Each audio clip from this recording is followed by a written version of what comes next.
Hi everybody, and welcome to Lost Genre Reddit Stories. In this video, we begin with a very interesting story from the subreddit Relationship Advice with 2 updates, one of them final. Then we move on to some petty revenge and finish up with some malicious compliance. Now, don't forget that if you want to move around the video, you can just use the timestamps below it. Now, let's get started with that first story. This post is from the subreddit Relationship Advice, and it's by user because everyone sucks. I, 22 female, was dating a someone 24 male for a few months. Found out I was pregnant, he thought I cheated and left me. Now he wants to meet our baby almost 2 years later. Okay, so the story goes. I was dating a guy for a few months, all was good. He was a little bit clingy, but that was okay. I thought it was cute. He did go overload on random gifts and such, always buying me random pieces of jewelry and video games. I always made him take it back though. I would feel guilty about being showered in gifts when I couldn't do the same for him. After a few days of random sickness and being repulsed by my favorite foods, I went into the clinic for a pregnancy test, which came back absolutely positive. I wasn't planning on having a baby, but I was happy nonetheless. What a wonderful surprise! Smiley face. So, I cook a meal, nothing too special, but basically just a pot roast with mashed potatoes. I invited, should we call him Dave? Dave over for dinner, and my plan was to tell him in the middle of the meal, so, you know, it would be cute. I guess. I don't know what I was thinking. I tell Dave and he just says, "Really?" I nodded excitedly, smiling from ear to ear and waiting for his response. He looks up and I swear I could see the anger in his eyes. I immediately dropped my smile when he burst out with, "Did you cheat on me? I knew you would. Every one of my friends told me you were a floozy and a bitch, and why didn't I just listen to them, etc, etc. Needless to say, I was pretty shocked. I started blubbering over and over about how that wasn't possible. I'm not like that. I know it's his baby. But Dave won't listen to a word of it. He grabbed his coat and left. A few hours later, Dave messages me on Facebook saying he's blocking me until I figure out my BS and realize I'm nothing but a hurtful bitch.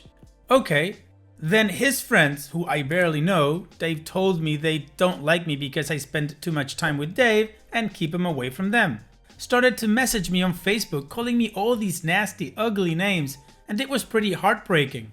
I ended up blocking almost everyone and moved on. I made new friends, I got my own car, I already rented my own small house, and I started to work at a nearby nursing home. I gave birth to a beautiful, healthy baby girl. I tried getting into relationships, but I wasn't ready. It just didn't feel right to me. She's 11 months old now, and she's really blossoming into her own little person.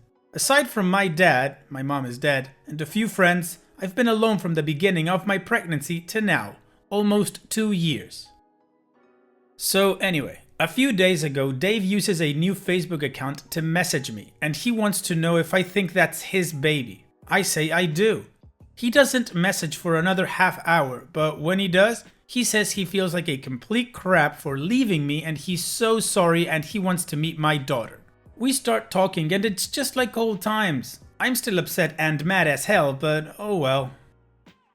Dave didn't tell me he has a new girlfriend who proceeded to message me, calling me an ugly bitch, a homewrecker, etc, etc. Didn't even care to acknowledge the fact that Dave made a new effing Facebook account just to message me because I blocked his ass.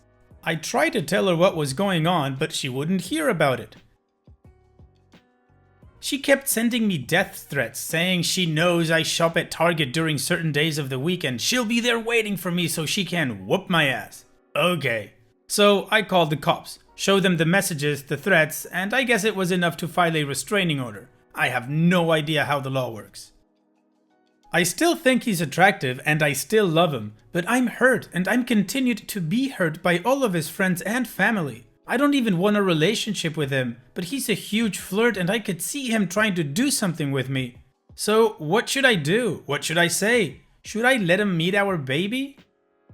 Well, OP, you're definitely not in an easy situation. This guy Dave just sounds kinda weird and unreliable. He freaked out on you and dropped off the map as soon as you told him you were pregnant. He accused you of cheating and then told his friends and family, and they also harassed you. You had to block people because of this guy. Now, 2 years later, even though he has a partner, he wants to be back in your life for some reason? That just sounds really odd. If I was in your situation, OP, I wouldn't let him meet my daughter. I would just block him and tell him to get out of my life, and also block his crazy girlfriend. And what about you guys? What would you do if you were in OP's shoes, or what kind of advice would you give her? Let me know in the comment section, and now let's move on to the community comments to see what they said. Aukurant says, first get a DNA test, then get child support and custody set up. Then allow him to see her as per the custody agreement. This is not a good man. Do not date him. Do not spend any personal energy on him. If you don't need child support, then put it in savings so your kid can go to college. Hugs. I'm so sorry your baby's sperm donor is an idiot. And OP responds, thank you for your comment. This is all very solid advice. I'm going to figure out how I get all of this stuff taken care of, and then tomorrow I'm going to spend the day in town to get most of it done. I don't want him to have custody or visitation. His girlfriend has already threatened me, and I don't want my baby to be around her or him for that matter. They're so toxic and self-centered. It's a Calamity says, what a neffing douchebag. I would not want my daughter to have any relationship with someone who flies right to, you're a cheating bitch and everyone should know, without, bothering to actually find out. Why would you want your kid to have a relationship with this guy? Do you want your kid to model his or her actions after this guy? Because that's what kids do. Get as far away from this dude as you can. If you think you still love him, why the F would you still love someone who has ground you into the dirt under his heel and convinced his friends to harass you over something he was equally responsible for? I would not give him a single right that a court didn't force me to. He gave up his chance when he called you a bitch and ran away. And OP responds, as a previous commenter has said, there could be the possibility that he was told he couldn't have children, which would explain why he flew right to the you're a cheating bitch situation. It doesn't make it any better, but it would explain. Deleted says, everything associated with Dave is a cluster F. Like, seriously, he's like the central star in his own drama galaxy and everyone around him are drama planets. If you value having a healthy environment for you and your daughter and your sanity, I would move on from any thought of having a romantic relationship with him. Being an adult means picking and choosing what emotions to react to and basing your reactions on a reasonable outcome. If you truly want Dave to have a relationship with his daughter, I would tell him that he can meet you and a lawyer to figure out visitation and custody. Beyond that, you know what happened last time you got involved with Dave. Alright, well, the community is definitely warning OP to be careful about Dave. Some of them are telling OP that if she wants to give Dave custody or visitations, that she should be careful. Anyways, we've got 2 updates to get to, so let's continue with the first one. So, first of all, I left out very important information regarding the relationship between Dave and me. I'm sorry for that. I was angry and frustrated, so I just made this post and walked away. Dave and I met during the first week of freshman year at high school. We were inseparable. We've had movie nights, sleepovers, drunken nights, baking nights, you name it. He was there when I found out my ex cheated on me. I was there for him during his many girlfriends. He was used by a lot of them because, as I said, he's a big gifter and that's the only reason they were with him. After high school, we started to get a little flirty with each other, and after a few months of basically doing everything a couple does, we decided to date. Last night, we talked over Facebook again, and he told me something he has never mentioned before. He said during middle school he got into a fight with a group of kids and ended up in the hospital. Apparently, they messed up his private parts pretty bad and he was told there was little to no chance of him having babies. That's why he thought I cheated right away. It's not a justified explanation, but still an explanation nonetheless. As for his girlfriend, he was surprised when I showed him the screenshots of what she said to me. He said he explained the situation and our background history to her, and she seemed completely fine about it and even encouraged him to get involved in our baby's life. It worries me. I've asked my father if he would bring his girlfriend to the same restaurant that Dave and I decided to meet up at, and he agreed. My dad is an old burly Marine veteran, so he's pretty intimidating, and Dave knows that very well. We are meeting there for dinner this evening. I'll update either tonight or tomorrow on the situation regarding custody and child support. Thanks to you all, even the a-holes. Smiley face. Okay, now let's move on to the final update and see how this meeting went. I did contact a lawyer, filed for child support, and since he declined the DNA test and takes full responsibility for being her bio father, we don't have to do that. The court date is set up next week. I have shown my lawyer each and every message they have sent me, and he is trying his hardest to make sure Dave only gets supervised visits with the baby, because he thinks he's too immature and unfit to do co-parenting at the moment. He says, however, that might change during the next couple of years. The dinner was okay. Everyone had an okay time. All of his attention was on the baby, and that was more than okay with me. The baby was a little wary of him when he first sat down at our table, but after a few minutes she was giggling her little butt off and showing off her newly honed eating skills. It was pretty cute. Dave even went to my father and apologized for everything he's been putting me through. Scary. My dad had that look on him and I was a bit worried, but they shook hands and that was that.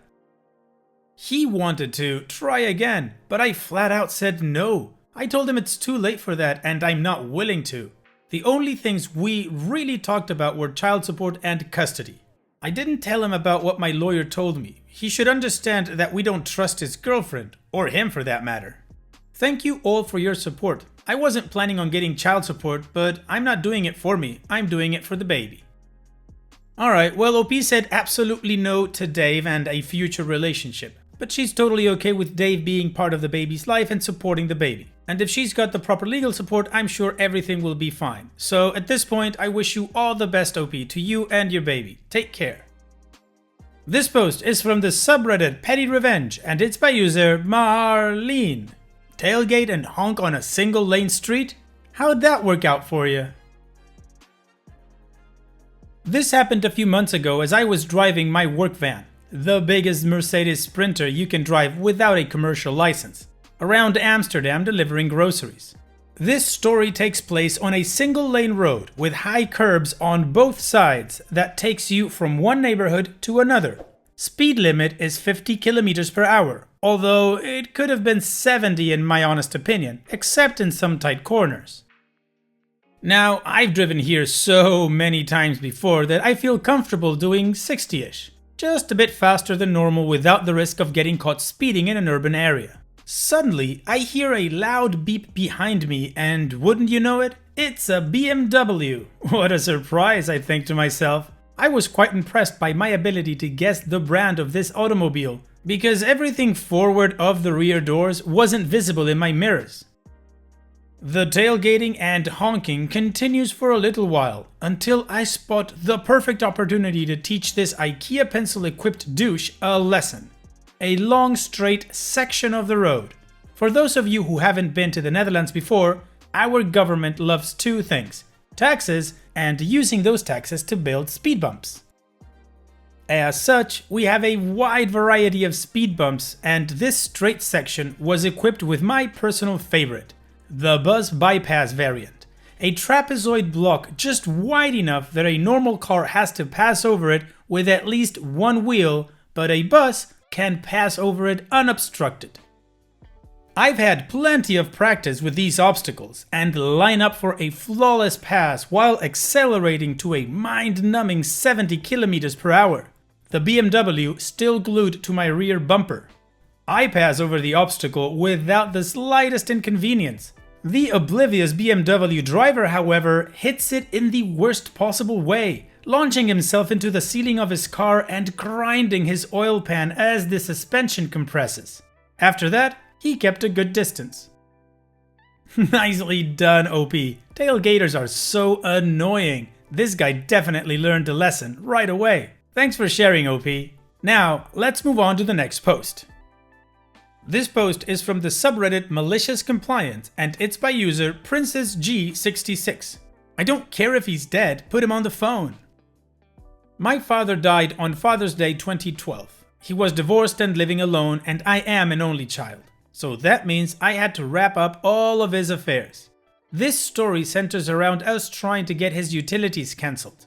I called in to see what we had to do to get them cancelled. The lady I spoke with on the phone said to send his death certificate. I sent the certified copy of his death certificate the next day. The next month, I got another bill. I called again and a new woman answered. She said that because I wasn't on the account that she had to speak with the account holder. I informed her that the account holder was dead, but she wouldn't budge. I had to make an appointment with a supervisor so she could speak to him herself in person.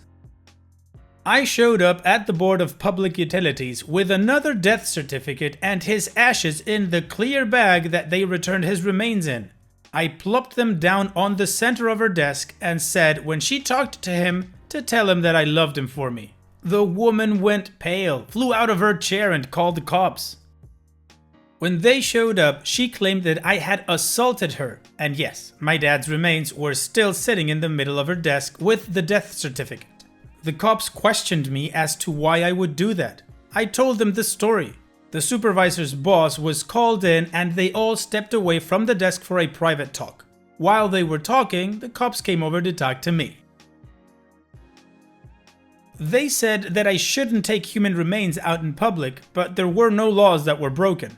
I said that I agreed with them, that it was extreme, but she insisted to speak with him in person. By then, they were done talking between themselves. The supervisor's boss kissed up to me and got it taken care of, but the story isn't over yet.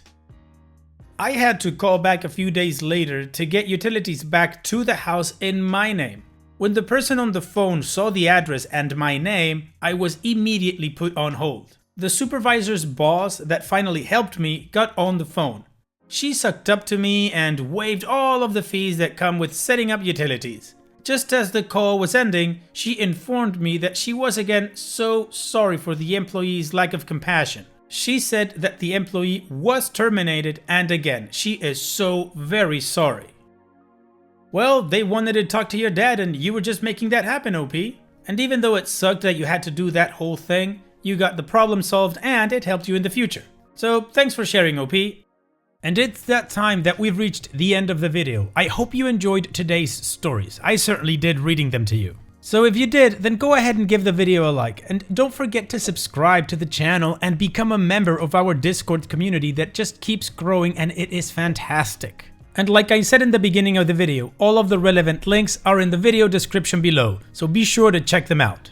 And finally, I'd like to thank you all for taking the time to watch this video. It really does mean a lot to me that you guys enjoy this content, so thank you once again. And having said all that, I will see you guys in the next video.